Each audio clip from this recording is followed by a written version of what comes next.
پوچھا گیا ہے جی السلام علیکم، میرا حافظہ بہت کمزور ہے، کچھ وظیفہ عنایت کریں۔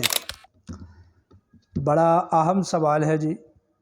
انشاءاللہ العزیز آج میں آپ کو ایسا وظیفہ دوں گا کہ جس کے کرنے کے بعد کبھی کوئی چیز نہیں بھولے گی۔ آپ کو اس وظیفے کے دو فائدے ہوں گے انشاءاللہ اگر آپ نے یہ وظیفہ کر لیا تو۔ پہلا فائدہ یہ ہوگا کہ جو یاد کریں گے وہ بھولے گا نہیں، اور دوسرا فائدہ یہ ہوگا کہ سبق بھی جلدی یاد ہوگا، یعنی حافظہ اتنا مضبوط ہو جائے گا کہ جو یاد کریں گے وہ کبھی نہیں بھولے گا، اور یاد کرنے میں بھی آسانی ہوگی، یعنی کلاس میں سب سے پہلے سبق یاد ہوگا۔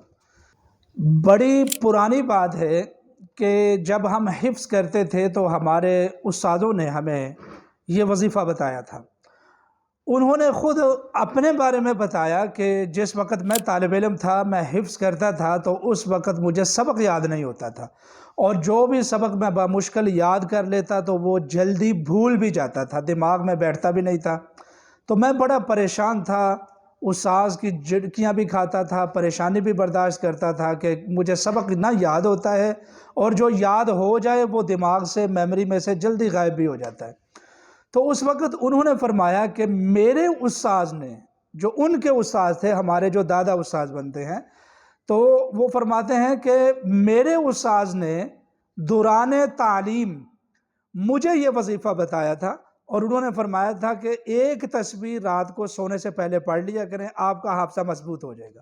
تو ہمارے استاد فرماتے ہیں کہ میں نے پورے 40 دن یہ وظیفہ کیا، اس کے بعد کبھی بھی مجھے سبق بھولا نہیں، اور جو میں نے یاد کر لیا وہ محفوظ بھی رہا، اور کلاس میں سب سے پہلے مجھے سبق یاد ہو جاتا تھا، یعنی اتنا مضبوط اور اتنا خوبصورت حافظہ ہو گیا۔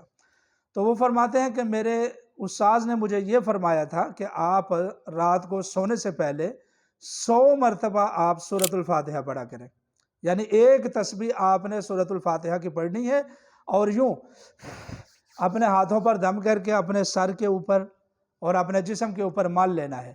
سورۃ الفاتحہ کی برکت سے اللہ رب العزت نے میرے حافظے کو اتنا قوی کر دیا کہ سبق بھی فوراً یاد ہوتا، اور جو میں سبق یاد کر لیتا وہ بھولتا بھی نہیں تھا۔ اگر ایسا حافظہ ہو جائے، جو لوگ یہ عمل کرنا چاہیں وہ 7 مرتبہ سورۃ الفاتحہ پڑھ کر کومنٹ میں ڈن لکھیں۔ جزاک اللہ۔